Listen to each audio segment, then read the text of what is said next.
Okay, here we are. One of us in Atlanta on the 21st holiday season, and one of us all the way out on the left coast there. My very, very adept and creative producer, J Dub. Great to have you on board, brother. I'm looking forward to chatting a little bit. We always seem to have some pretty lively conversations. Yeah, we certainly do, man. I'm looking forward to it today as well because we certainly have some good offline stuff. So let's see what happens when we're online, huh, TD? That's right. We may have to temper it a little bit because it gets pretty lively, but all seriousness, love to talk about it. You always have some really pointed conversation topics. What do you have for me? Well, I got today, TD, Jacksonville Jaguars, man. Like, what's the sitch there? Are we dumpster fire here, or is there something to build on there? So, first of all, I don't believe there's a dumpster fire in the NFL because I value the NFL that much. So I'm going to lead in that way, and that's not politically correct. It's what I believe. Jacksonville obviously has a very good owner. He has the wherewithal to take care of anything that a general manager and a head coach need to build a championship team. Start with that.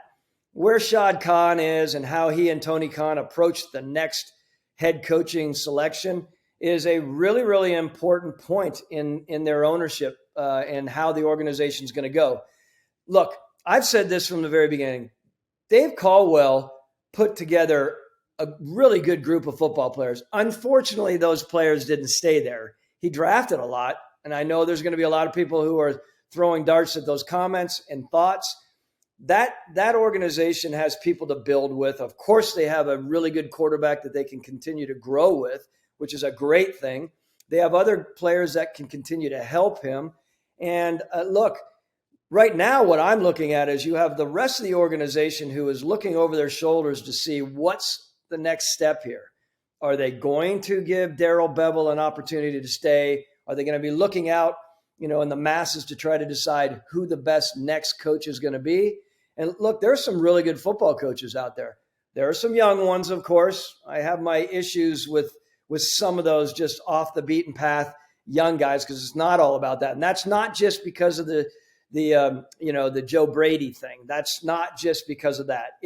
It's something that I believe there are some good young ones. There are some good, very veteran coaches. I mean, I've had a lot of conversations recently about what a man like Jim Caldwell would do for an organization, like Jacksonville. And there are other coaches out there, and I'm going to give my guy his shout out. Dan Quinn is a hell of a football coach, and I do believe he deserves another opportunity. So there are people out there right now that could be really good for that organization. The organization, of course, from a coaching perspective, needing cachet, needing consistency, needing a lot of respect. I think that's really good for that organization to make sure they put someone in an organization that has really good building blocks. And I'm talking about ownership. I'm talking about, the finances around it, but also what's in place. So look, in no way is it a dumpster fire. It will be really interesting to see what happens. And by the way, this is really important, and I want your take on this. You have an organization right now that, again, people are wondering what's going to happen. They're looking. Trent Baalke is the GM there, as you know right now. He took over for Dave Caldwell. When Shad Khan, I can imagine, when he sat down to decide on bringing in Urban Meyer, yes, ultimately it's the owner's decision, and I've been around that, 2 different decisions here in Atlanta. But there are a lot of other people, loyalists, I call them, within the organization that are signing off as well. I said this the other day. There will be a reckoning day when Mr. Khan sits back in his chair and he looks and recalls who endorsed and who didn't, and who, that's an important part of what goes on now and what will happen in the future for the organization. Again, this will be a really interesting thing. And you need to know many people out there right now, brother, many people. And I remember being on this side of it when things were really dusty. There were a lot of people that were looking for my job back then. And I thought that was a really interesting thing to live through. It's not easy, of course, but it's human nature. So, TD, I'm watching games, man. And, dude, 4th down, man. 4th down, and all I hear is analytics. Honestly, talk to me about analytics versus going for it. You came out of that Belichick group that kind of, I think, was the genesis of doing this type of stuff. Like, talk to me. What's going on in the NFL with fourth down? You guys get sick and tired of hearing about it. It's a copycat league. We know that, right? So let's talk two different things here, or three. From a mathematical standpoint, more organizations every day are bringing in and adding to their mathematical sort of analytics department, which is really, really important. I was talking to my good buddy, Eric Eager, the head of research for Pro Football Focus, who always dials out some really, really cool information and statistical analysis. He hit me with this the other day. He said, Thomas, 4 years ago, only 4 teams were hitting on more than 50% of the right fourth down calls. Today, in today's game this year, 18 teams are succeeding in 50% or more of their fourth down decisions. That's crazy. That almost boggles my mind. Well, again, so teams are out there, they're listening to their mathematical people who are more and more adept at what they're doing, and they have a really in-depth understanding of the team, much more than years ago when there was a guy kind of sitting there, sketching out on a piece of paper. The algorithms out there right now are really, really impressive. So if you have a head coach and a system that is very open, to listening to, their mathematical people, they can make some really good headway. And I think that's a really, really positive thing. Again, they are looking at the Bill Belichicks of the world. They are looking at these teams out there like Sean Payton, who have, the confidence and the courage to make some really bold moves. And a lot of that has to do with their comfort in analytics as well. This guy, I was thinking about, not that I think about him that much, unless you're playing fantasy, of course. Your kickers, though, right? Like, it's like almost now, you're there to win the game at the end. The rest of the time, you sit on the sidelines, man, and we're going to keep plowing. We'll go for 2 if we need to catch up. Like, is it just because it's an offensive league now, Thomas, that we just hit these plays? Is it, do you think the fans like it more? I do. It's exciting. I think it's really exciting. And I definitely think that the fans like it. I think the players like it. Dan and I talked about this a lot when we were in Atlanta together. And the player side of it, there are times when you go for it on fourth down, it sends confidence messages to your offense, but you have to be careful that you're not sending confidence sort of misaligned messages or lack of confidence for your defense. So you have to play that right from a mental standpoint. But in the end, it's about continuing the drive, continuing to score. And if you have a blockbuster and a powerful offense that you've spent money in, you better damn well believe you better go for it when the time is right to go for it. And I'm a big believer in going for it, not flippantly, but I love the coach that has the cojones to just step back and say, let's roll. I do too, man. You got the QB and you got, I'd be interested to see defensive ranking versus going for it and like the confidence you have in your D. I just have to wonder. Hey, man, let me tell you this, Jason. When I was with Atlanta again, and we'll keep drilling back on this, but those are my experiences, of course. We want to hear about Atlanta, man. That's you Look, have man, the experience. We had an owner like Arthur Blank, and what I loved about him, amongst other things that were really beneficial to us putting together a team. Of course, it didn't end the way we wanted it to. I get it. Is Arthur, by his own admission, had a gambling side. He has that side to him. He did it at Home Depot. He had the side from when we were with Mike Smith to all the way through when we were with Dan Quinn. He pressed and encouraged. He had no desire to sit back on his hands, whether that was decisions to be made for acquisitions like Julio Jones or big time plays. That's what he was about. And he sent the message to our organization.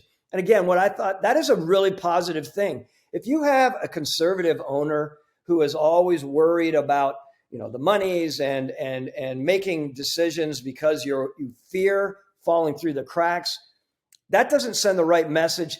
If you want to be battlers and you want to be aggressive, to have an owner setting the tone, Dan Quinn set the tone that way, no question about it. He was tough, had an ornery side, and I did appreciate that. Of course, things ended the way they did, and we had some other things, and it can backfire. We can say it was a backfire historically in 16, at the Super Bowl, but that's how it goes. Well, TD, like last thing on this, I mean, like this one's interesting because when you're GM and you're watching this stuff, right? I mean, this one comes down to the coach pretty much, right? But talk to me, is that a GM coach thing? Like, hey, we're going to go do this stuff, or is this something you put all the way in the hands of the coach and they live and die by this stuff? Well, it's a very good question. People often ask me, what is the most difficult thing being a GM during the season or any part of the season? It is on game day. You can have all the conversations you want with your head coach, and you should prior to and after. But during the game, you rarely have an opportunity. But for my really good friend, Nick Caserio, I read today, he is on the mic. He is on the headphones with David Culley mid-game. Really? Unfathomable to me. Heard, I mean, no, Nick, of what they say in Dallas, but I mean, that's no. Look, Nick was on the headphones with Bill Belichick when he was the VP of player personnel to learn and grow, and I thought that was great that Bill put him in that spot. There's no way that Nick, again, respectfully to everyone involved, was on the phone with Bill telling him what to do. With David, David's a new head coach. Nick has a lot of experience, and I'm sure there is a reason. It may be sending certain messages, but I'm sure there is a reason why Nick is on there interacting with his head coach during a game. That is left normally for the very, very special in this in their organizations in this league. I will go to a certain situation. That is really interesting. There are very few of my contemporaries in the league that would ever think about doing that.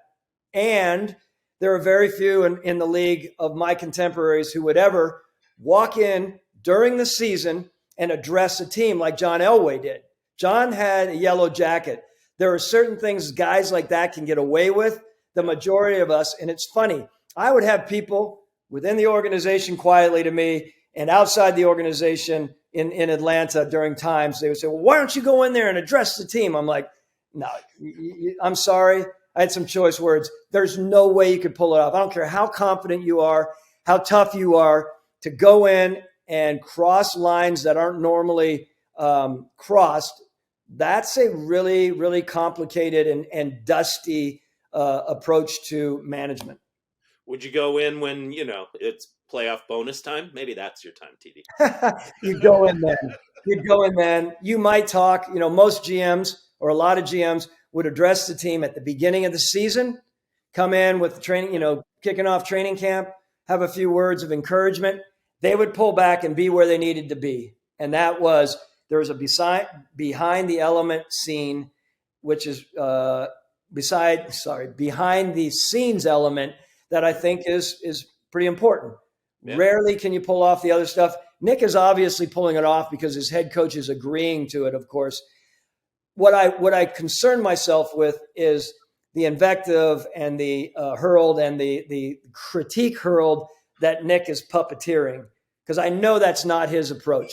Nick is a good soul and he wants the best for that organization. He's probably trying to help more than we all know. Yeah. All right. Well, speaking of puppeteering, when you create your puppet show, when you build your players, your team, all your group of guys that you get out there, you put them on the field, everyone's performing, and then injury. Tampa Bay, great example again here. Tell me, Thomas, we all know what it does to the team, but for a GM, walk us through a little bit about what you're thinking there. Maybe, your backups, like the work you've done, you know what I mean? Do you prep for that? Is it just the lottery of luck?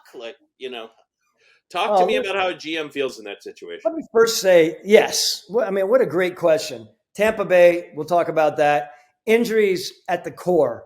Of course, an understatement, a thorn in the side.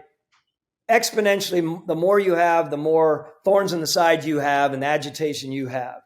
When you are a team that suffers injuries in the middle of a game, that is the most catastrophic, of course, because you haven't planned. You haven't planned for that. You just assume you're going to have your running back, your tight end, your receivers, 1, 2 receivers, and your quarterback's going to be able to get to them, a la the discussion about the Bucks. The really good organizations, after they deal with the in-game situation, they get back, they have their personnel department during the game doing all of the working on the sheets about figuring out who's going to come in and work out. They're going to hold workouts during the week to try to fill those spots that they need to fill. They will be looking at, the team building side of it. Your GM and your head coach are going to be discussing it very quickly in the locker room after. They're not panicking. They shouldn't panic. Yes, you worry if you can't put pieces together. Here's what I believe. The really good organizations have a plan. It's almost like the catastrophe plan that is with, you always want to have things in place. You always want to know how you would approach this if X, Y, and Z happen. Those organizations have been developing their next wave players. And a quarterback like Tom Brady, yes, of course he needs his star players, but Tom Brady and others like him have pulled it off when they've lost 1, 2, or 3 players. They will do it, especially with a good coach like Bruce Arians. They will prepare with what they have going into next week's game. So I'm confident with that. People often say, well, they have the best depth in the world. Here's my feeling about that. Every team has depth to a certain level. Some are ready and developed better and ready and prepared to come in when their time is called. Others aren't prepared. Others have not developed the same way. I've said this time and again. In our league, if you are a depth player, you hope you don't always have to use your depth player, and you hope you don't have to use the depth players too often, because then you're in a tough situation. The really good depth players aren't staying with their teams. They are going to be starters at other teams and making a hell of a lot more money. All right, last thing, TD, and we'll wrap this up. But speaking about being in the spot and being in the spotlight, it's that time of the year where we get that classic camera shot of the GM up in the booth at the end of the game. And since I've got you, and since I've got a GM, I wanted to ask you, man, what are you thinking when that's going on? Are you aware of it? Are you listening to the game? Is it on? And do you know exactly what those announcers are talking about when that camera shot, pops you through the glass in the GM booth there? Usually GMs who have the monitor on, and most of us do because we want to see some replays. We're not listening to the dialogue. Believe me, Arthur did. He listened to the dialogue. He had his earpiece in. That was tough for me to do. Last thing I wanted to hear about what was going on with our organization. But I do understand that. You think about that, you look up, you're always reminded one way or another, whoever's beside you, it could be your publicity guy behind you, or it could be an owner, or it could be a president beside you saying, you're on. And I'm being facetious here and a little bit light, but don't pick your nose. That is one of the things. Hey, you're on, man. Make sure you're going to be on. The last thing you need to do is, all seriousness, as a GM, is to go off and start, shooting someone the bird or shooting the field the bird, figuratively. And that's so people do remind you. Make sure you know. So when people are bringing up, sort of the uncertain GM. Last night, of course, good buddy of mine, Ryan Pace, was on there. It's the second time in a row I've seen him. I haven't seen so much coverage of a GM in quite a while. Now, I haven't been watching the way that I'm watching this year. That's not easy. It's the reality. Someone brought up the other day that Ryan Pace had a guy at one of the MMA, I think it was mixed martial arts. It was WWE. And this guy was just holding this, little card that said, "Fire Ryan Pace." I kind of wanted to jump through the screen. I'm like, come on, man. What are we talking about here? So my heart and thoughts are with Ryan, because this is not an easy time. These guys are doing it to the best of their ability, and I understand the fan base wants them to shine, but no one wants to see that. I fortunately never had the plane go across the practice field when we were out there asking to fire, Dimitroff. But believe me, it happens. Well, look, I think I think Ryan Pace is a great guy as well. I think he's got all the building blocks there. He's got all those pieces. Hopefully he gets that chance to have his vision shine through. And believe me, I say that in the nicest way, being a Packer fan myself, because really I'd rather they lose every game, but Well, of course you Ryan would. Pace is a good guy, and And he's a good football guy. You Wisconsin guys have that side, real happy and It's true, upbeat. but he's But the right guy for Chicago, TD. You know what I mean? And I think hopefully he gets his chance. he is a good football man. I keep saying that, but he's smart. He leads. He's really particular about how he leads. So, again, time will tell how this all plays out.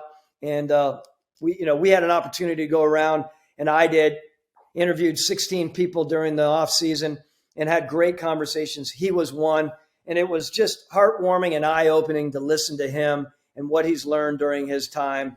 And we'll see how it all plays out. Great man, really smart guy, same as you. It's awesome to have a GM perspective. It's awesome we get to do this and have you in this brief moment of time. Maybe open up a window for football fans out there to love it.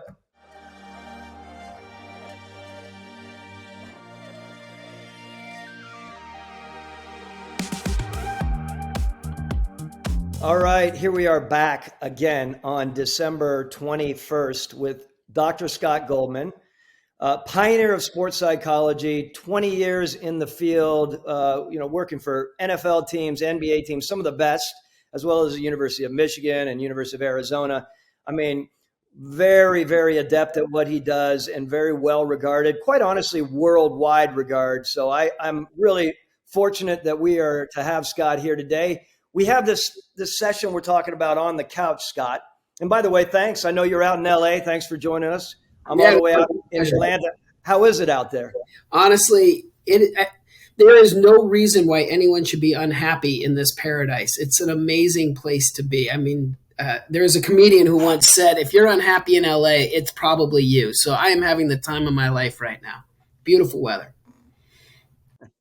Well, most important, you're with your family, which is the best thing in the world, I'm sure. And you have a wonderful family, and you always speak so well of how your family is and how important it is. And I love that. I think it's great. Flip it back here quickly. In the first session, I didn't have this veil hat on, and I'm only going to bond with you a little bit. I'm really yearning to get out to Colorado, and I hope to get there on the 26th with my family, get out to Vail and snowboard. So I'm willing it to happen. I'm hoping nothing is going to happen with Omicron and we're going to have any issues traveling. But that's why I'm donning this hat, for no other reason. But I was thinking about it and hope one day we can meet out in the snowy area and rip up some of the slopes sometime soon. Oh, that sounds amazing. Yeah. And thank you for the warm introduction. I really appreciate it. So what do you think? Should we get into it today? I'd love to. Let's get on. All right. So here's one of my thoughts. This time of year is generally filled with a lot of warm and fuzzies. Most people are reflecting on the things that they've done because it's the end of the year or it's the holiday season. And so there's just that kind of good vibes out in the energy in the world. I just thought it'd be kind of interesting to take a more humanistic perspective and just to kind of expound on that for a bit. One thing that I think you and I have an opportunity to do with this conversation is we can introduce to people who are watching the humanity of what it's like working in the NFL. And I'm not asking for pity or compassion or any of that kind of stuff. It's just about the understanding that this world can be different than other universes. And so I thought it might be an interesting conversation to talk about what makes this different. So I'm going to start with a pretty simple question. During this time of year, when everybody else is talking about Merry Christmases and what presents to get and all of those other kinds of good, warm kinds of notions, what's a GM thinking about right now? Wow, there's a lot to talk about there, and it does touch deep, and it's full of, as I mentioned before in our discussions, dichotomous emotions. I mean, when you are in a situation as a general manager, and I was when we were winning season, Scott, and we were facing a heads up to the playoffs, and things were happy. You're giving gifts out in the building. You're playing Christmas carols. You're, skipping along a little bit. I'm being fairly facetious, but that's how it was. happy. You go home, you want to be with your family, and you're just thinking about how fortunate you are and the good cheer of everything. Now, on the other side, which is why I wanted to talk about this with you today as well, because you know the other side is there are GMs and head coaches out there right now who are waking up in the morning seeing all kinds of articles and darts thrown their way about their job, their ability, holding their job, who their next, the successor is going to be at their positions, and they're wondering. Not only are they not going to make the playoffs, but they're wondering about their survival. They're wondering about their jobs. They're wondering about not only their jobs and the money. No one has pity. I want to come out and say this right now, Scott. No one has pity for GMs and head coaches given the money they make. I understand that. There's a human side, however, that you will definitely expound on, and I will, that is really complicated at times and really deep-seated and unnerving and heartbreaking at times without being melodramatic about it. So in that time when things are very complicated right now, I'll throw it back to you. It's really it's a mixture of emotions. Sometimes you resent, sometimes you're happy, sometimes you're sad. You're thinking about your kids. You're thinking about how they're dealing with it at school. How will they deal with it when you do lose your job? That's not easy during Christmas time.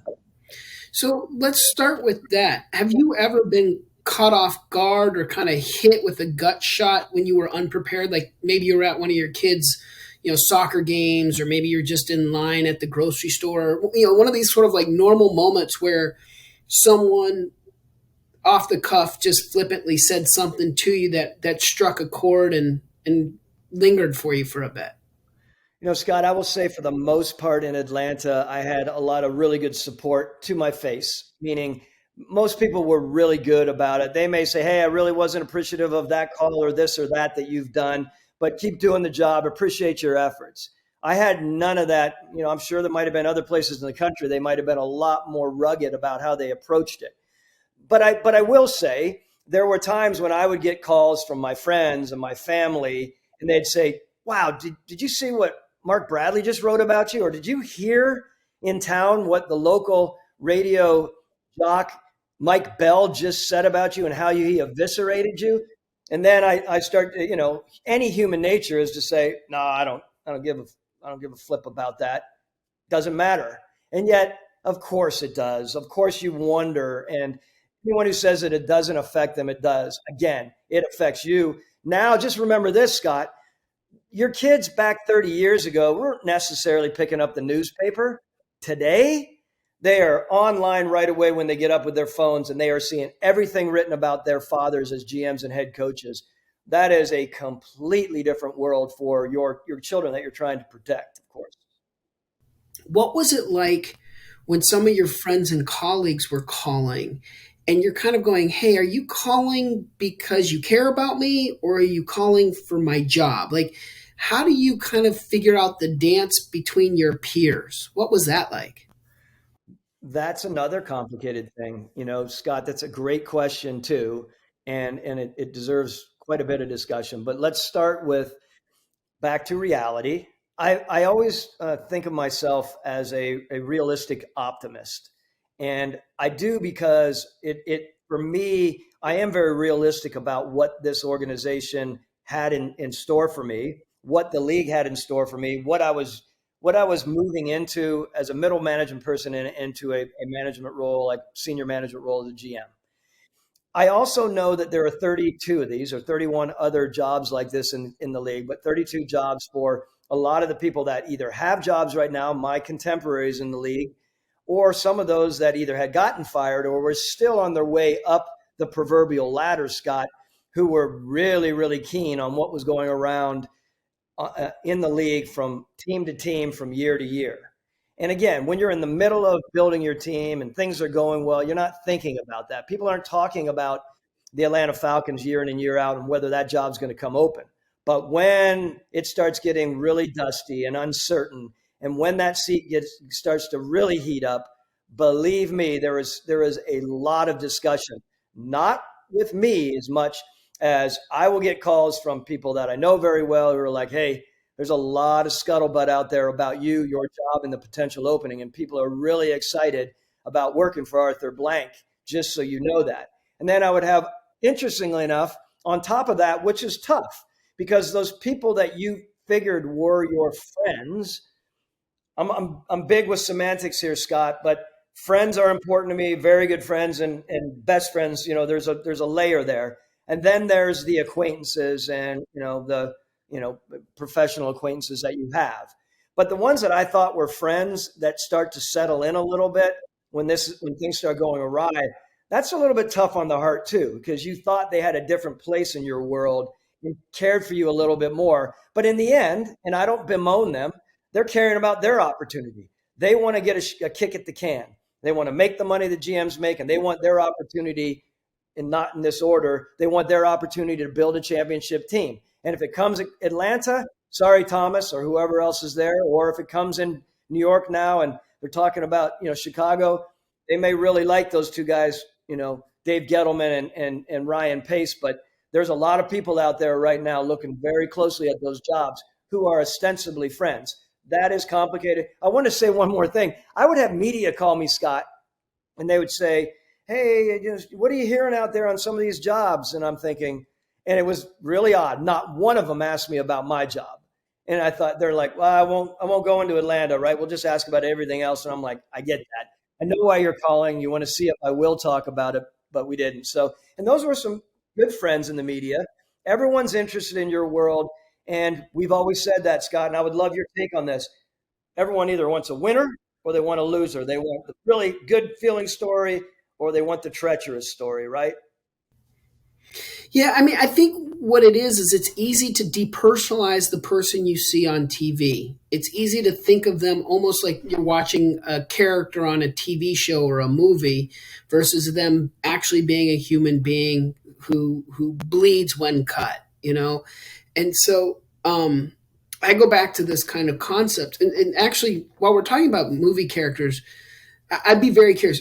Throughout my 20 years of doing this, having some of the intimate conversations that I've had with GMs and head coaches, I have found when they're weathering this kind of storm, there's two personas that I see as most prevalent. One is kind of like the action hero, like Dwayne "The Rock" Johnson or Vin Diesel, where it's like they're getting shot, they get shot in the arm, but they're still throwing punches with it. It's like they get they get shot, but they don't even fall down. Like they still keep running forward. It's almost like they're bulletproof. And then you have the other kind of superhero, and we can debate as to whether or not Die Hard is actually a Christmas movie.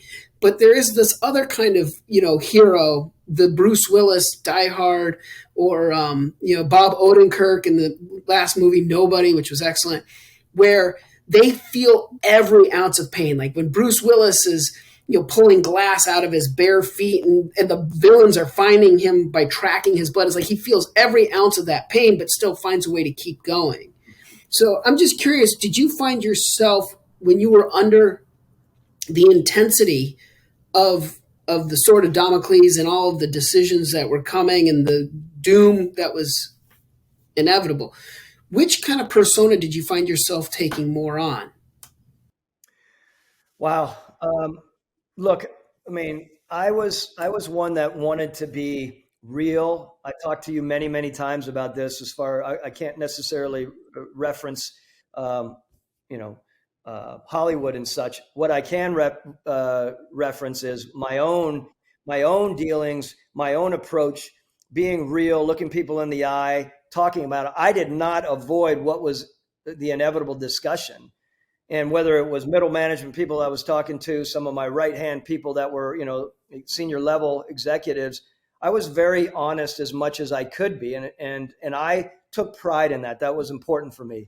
When you felt the pain, felt the pain of the moment, which unless you're a complete sociopath or robot, you're going to be feeling pain. When you felt the pain in the moment, was your strategy to be like, Patrick Swayze in Roadhouse, where he's like, pain don't hurt?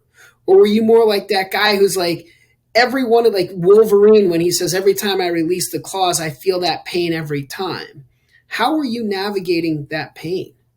I was much more navigating back to authenticity and being real and bringing people into my office and saying, look, this is really dicey right now. It doesn't feel good, of course, but we're going to do it together. I really tried to work on the teammate element of it. Scott, you have my back, I have your back. Let's work together, because that's the only way we'll ever survive in this business, is if you are with me and I'm with you. It's not easy. I never walked around going, yeah, everything's great, and bopping off the walls. That was not but I didn't go around with my dauber down.